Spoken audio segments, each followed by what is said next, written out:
So I didn't start on it last night because I was just a little too tired. So I started on it this morning. But he is in Charleston this morning with one of our members who had to have surgery, so we keep Joe in our thoughts and prayers today and hope that everything went well and hope that Pastor has safe travels back. But I chose this song and this reading because I like the words, "Here I am."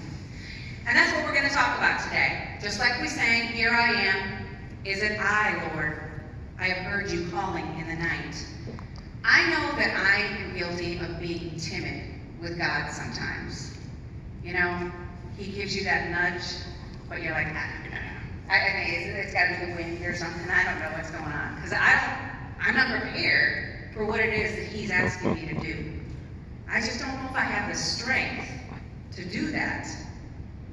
So sometimes I think we just pretend that maybe we did not hear him because we don't want to step out of our comfort zone and have to do that. But here's the thing, everything that he gives us, we can handle, even the most difficult things. But we do need his guidance, we need his trust, and we need his love. But if we're always looking to everyone else to do things, then we're all just going to sit around and look at each other. Nothing's going to get done. But that's the great thing about this congregation. It just seems that people step up to the plate all the time. We need baked goods for bake sale? No problem. We need volunteers for Easter egg hunt? Great. We got lots of people showing up. We have to feed 200 people a week? We got this. I mean, it just kind of amazes me all the time. The reading talks about removing the yoke from among you, satisfying the needs of the afflicted. And that's what we do here at Shepherd of the Sea. We help people in their time of need. It also talks about pointing the finger and speaking evil of others. Instead of talking down about someone, we should lend a hand. We're all sinners. So instead of looking and concentrating on other people's shortcomings, we should just look on work and fixing ourselves. Alan and I like to watch the beachfront bargain front and the lakefront bargain hunt shows on HGTV, and I love log cabin living, because this is a dream of mine, okay? I want to get a log cabin. Ever since we started going to North Carolina in the Blue Ridge Mountains, I just thought, man, I just love it. It just makes me feel at peace, and I feel closer to God there. I really do. And so we do watch them, and we kind of have our own commentary while we watch these things, okay? Because they feature 3 different homes, and when they go through the homes, they say what they like, what they don't like, and sometimes it's just like, it's so obvious what they're going to say. Oh, look at the view through the window. Well, yeah, it's a window. There's going to be a view. I mean, anyway. So last night, we were watching these, and our daughter, Reagan, who's 16, she's like, "What are you doing?" And we're like, "We're just, we're commenting on the show. That's what we like to do. We have fun." She's like, "Huh?" And at that point, I truly realized how wrong I was.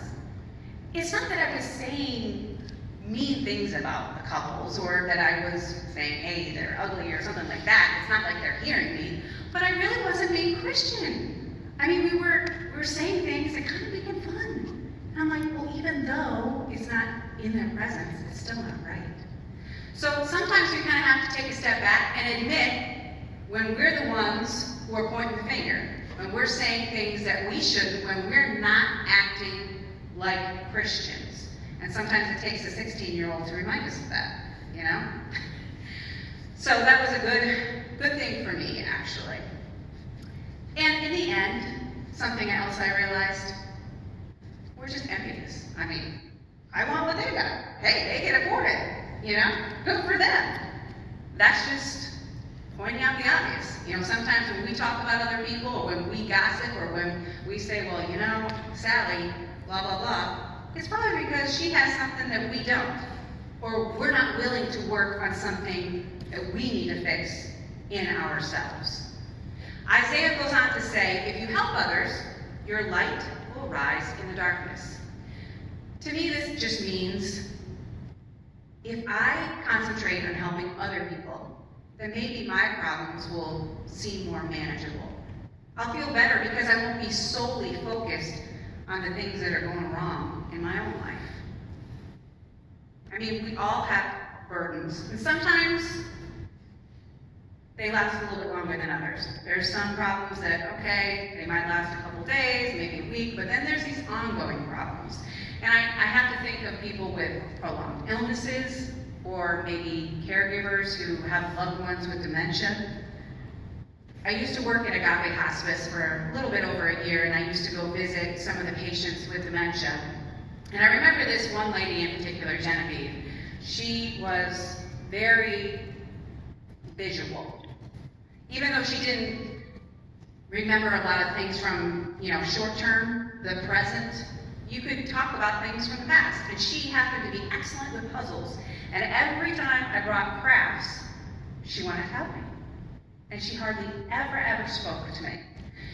And when she was dying, I went to visit with her and hold her hand, and she suddenly started talking. And she's like, take my picture, take my picture. And I'll never forget that. And I kind of feel like she didn't want me to forget her, but I wasn't going to forget her. And then the last part of the reading talks about keeping the Sabbath day holy. I want to read you the Message version of this particular passage. If you refrain from trampling the Sabbath, from pursuing your own interests on my holy day, if you call the Sabbath a delight, and the holy day of the Lord honorable, if you honor it, not going your own way, serving your own interests or pursuing your own affairs, then you shall take delight in the Lord, and I will make you ride around the heights of the earth. Well, that sounds pretty good to me. Count me in on that, right? So, the hard part is making sure that you keep it holy, though. Because when Sunday comes around and we go home, there's the laundry to do. I gotta clean the house, I got errands to run. And then suddenly, I haven't kept it holy. And, sometimes we have to work. My husband works in retail, so, he can't take every Sunday off. And Reagan, well, she goes to school during the week, so she has to work on Sundays. But what it's saying is make sure you set aside time to be immersed in the word of the Lord, to praise God, to be grateful for the day that you have been given, and for everything that he gives us every single day. When we lived in Cleveland, we lived in a suburb called Bay Village, and it was probably like 15,000 people lived there. And a family had endowed very, very large area of land in the center of town, and that's where the ball games were. But part of the agreement was that nothing would happen on Sundays. And that's how it was written. So there was no ball games, there was no soccer games. The pool that was massive was closed on Sundays, and they adhered to that. But it was actually kind of nice. It was nice to have like just a quiet Sunday. I always remember my parents and grandparents talking about Sunday dinners and after church and everybody gets together. And then last summer, we went up to Massachusetts to see Alan's uncle and aunt who have a little lake cottage, and everybody gets together. They had 6 kids, and then some of those kids have their own families. So there's a lot of people that get together on Sunday, and none of them moved away, So we got the chance to partake in a Sunday afternoon with them, and it was so awesome. It was just so relaxing, and it was nice to be with everybody. And I remember one of the younger cousins said, man, I've got so much to do, but I know this is important to them. But I thought to myself, if I had the chance to do this every Sunday, I would definitely take advantage of it, because it was really meaningful. And it's just like, you're just enjoying everything that God has created. It was a beautiful, beautiful day. So, this Sunday, my challenge for you, or whatever day it is that you have to set aside, to make sure that you take time to make it holy, to be at one with God, to worship him, to praise him, and then the rewards